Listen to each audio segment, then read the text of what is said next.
जय गुरु जी। संगत जी सत्संग है 1998 का, जब एक अंकल अपनी बहन की शादी होने वाली थी उनकी, और उसके लिए आशीर्वाद लेने के लिए गुरु जी के दर्शन के लिए गए थे अपने फादर के साथ। उनके जो फादर थे वो आर्मी में डॉक्टर थे, तो उनका जो डेजिग्नेशन था वो ब्रिगेडियर का था।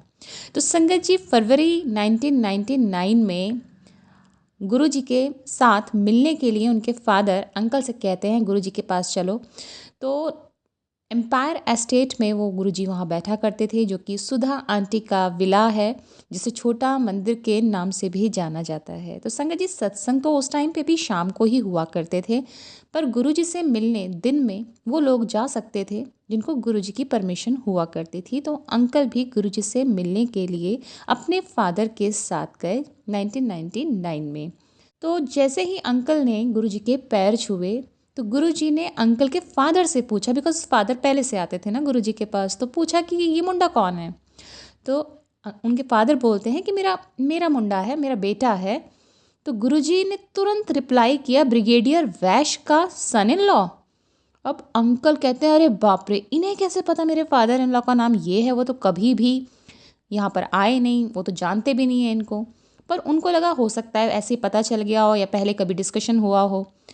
और बाद में उनको रियलाइज़ होता है कि गुरुजी तो अंतर्यामी हैं, उन्हें सब कुछ पता है। पर उस पर्टिकुलर पॉइंट पर, उस पर्टिकुलर टाइम पर उनको यही लगा कि शायद किसी के थ्रू पता चल गया हो। तो संगत जी अंकल के जो फादर थे उनको एक स्किन एलर्जी थी, जिससे वो 10 सालों से जूझ रहे थे, और साल में करीबन 12 महीने में से 10 महीने उनके स्किन के ऊपर रैशेज हुआ करते थे, और बहुत ईचिंग उसके अंदर हुआ करती थी। अब क्योंकि वो आर्मी में थे तो यूनिफॉर्म पहननी पड़ती थी, और यूनिफॉर्म पहनने के बाद उनके जो ईचिंग है वो बहुत बढ़ जाया करती थी संगत जी, जिसकी वजह से चिड़चिड़ापन उनके अंदर बहुत आ गया था। तो उनके फादर ने गुरुजी को ये सारी बात बताई। तो गुरुजी ने कहा अगली बार जब आओगे ना तो तांबी का लोटा लेकर आना। तो मार्च 1999 की बात है, फिर से उनके फादर और ये अंकल दोनों गुरुजी के पास जाते हैं और तांबे का लोटा लेकर, और बहुत ही आसान सा उन्होंने बताया कि इसमें रात को पानी भर के रख देना, आधे पी लेना, आधे से नहा लेना। तो उनके फादर ने ये सब करना शुरू किया। अब क्योंकि अंकल इंजीनियर थे तो उन्हें लॉजिक ढूंढना था। कहते इसमें क्या लॉजिक है, पानी भर के रख दिया, कोई मेडिसिन तो इनको लगी नहीं, ना आयुर्वेद, ना एलोपैथ, ना होम्योपैथ, ये पानी क्या करेगा। बट पता था कि गुरुजी के पास एक डिवाइन पावर है, तो शायद कुछ हो जाए। तो उनके फादर ने ये ट्रीटमेंट अपना शुरू किया। तो संगत जी अब करते करते गर्मियाँ आ गई, और मई जून जुलाई में वो जो बीमारी थी वो भयंकर रूप से बढ़ गई। अब लेकिन उनके फादर ने वो ट्रीटमेंट करना नहीं छोड़ा संगत जी।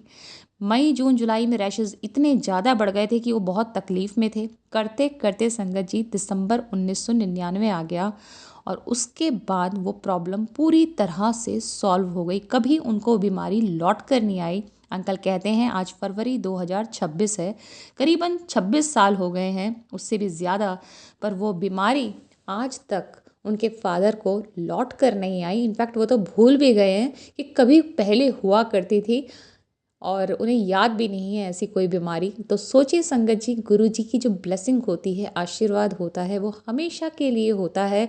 और जब एक बार वो ब्लेस अपने भक्तों को कर देते हैं तो संगत जी वो ब्लेसिंग फिर उनके साथ जन्म जन्म तक चलती है।